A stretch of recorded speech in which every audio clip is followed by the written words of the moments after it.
اعوذ باللہ من الشیطان الرجیم بسم اللہ الرحمن الرحیم السلام علیکم ورحمۃ اللہ وبرکاتہ۔ ایک عورت کو اللہ ہر بار اولاد نرینہ سے نوازتا، مگر چند ماہ بعد وہ بچہ فوت ہو جاتا، لیکن وہ عورت ہر بار صبر کرتی اور اللہ کے حکمت سے راضی رہتی تھی، مگر اس کے صبر کا امتحان طویل ہوتا گیا اور اسی طرح ایک کے بعد ایک اس عورت کے 20 بچے فوت ہوئے۔ آخری بچے کے فوت ہونے پر اس کے صبر کا بندھن ٹوٹ گیا۔ وہ آدھی رات کو زندہ لاش کی طرح اٹھی اور اپنے حال کے حقیقی کے سامنے سر سجدے میں رکھ کر خوب روئی اور اپنا غم بیان کرتے ہوئے کہا، اے کون و مکان کے مالک، تیری اس گنہگار بندی سے کیا تقصیر ہوئی کہ سال میں 9 مہینے خون جگر دے کر اس بچے کی تکلیف اٹھاتی ہوں، اور جب امید کا درخت پھل لاتا ہے تو صرف چند ماہ اس کی بہار دیکھنا نصیب ہوتا ہے۔ آئے دن میرا دل غم کے ہول کا شکار رہتا ہے کہ میرا بچہ پروان چڑھے گا بھی کہ نہیں۔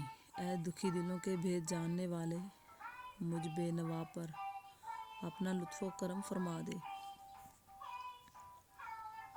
روتے روتے اسے اونگ آ گئی۔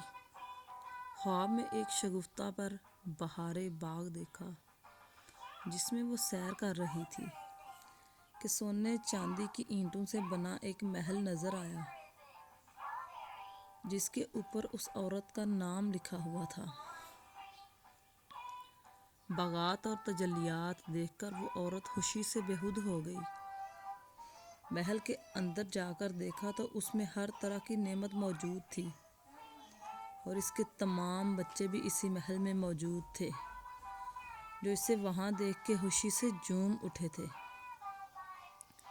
پھر اس عورت نے ایک غیبی آواز سنی کہ تو نے اپنے بچوں کے مرنے پر جو صبر کیا تھا، یہ سب اس کا اجر ہے۔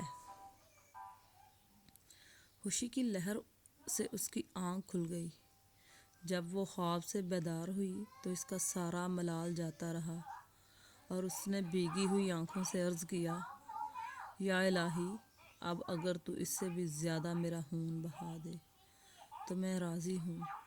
اب اگر تو سینکڑوں سال بھی مجھے اسی طرح رکھے تو مجھے کوئی غم نہیں، یہ انعامات تو میرے صبر سے کہیں زیادہ ہیں۔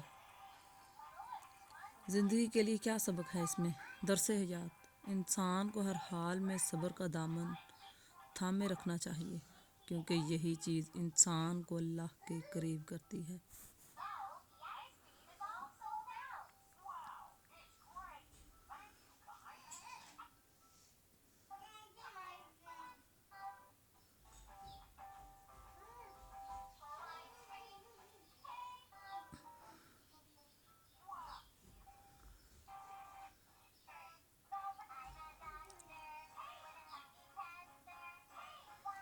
ایک اور قصہ ہے، ایک مختصر اور پر اثر قصہ۔ ایک نیک اور مالدار شخص نے اپنا قصہ لکھا ہے کہ ایک دن میرا دل بہت بے چین ہوا۔ ہر چند کوشش کی کہ دل بہل جائے، پریشانی کا بوجھ اترے اور بے چینی کم ہو، مگر وہ بڑھتی ہی گئی۔ بالآخر تنگ آ کر باہر نکل گیا اور بے مقصد ادھر ادھر گھومنے لگا۔ اسی دوران ایک مسجد کے پاس سے گزرا تو دیکھا کہ دروازہ کھلا ہے۔ فرض نمازوں میں سے کسی کا وقت نہیں تھا۔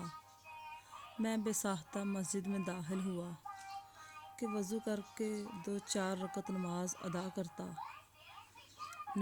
ادا کرتا ہوں، ممکن ہے دل کو راحت ملے۔ وضو کے بعد مسجد میں داخل ہوا تو ایک صاحب کو دیکھا، خوب رو رو کر گڑ گڑا کر دعا مانگ رہے ہیں اور کافی بے قرار ہیں۔ غور سے ان کی دعا سنی تو قرضہ اتارنے کی فریاد میں تھے۔ ان کو سلام کیا، مصافحہ ہوا۔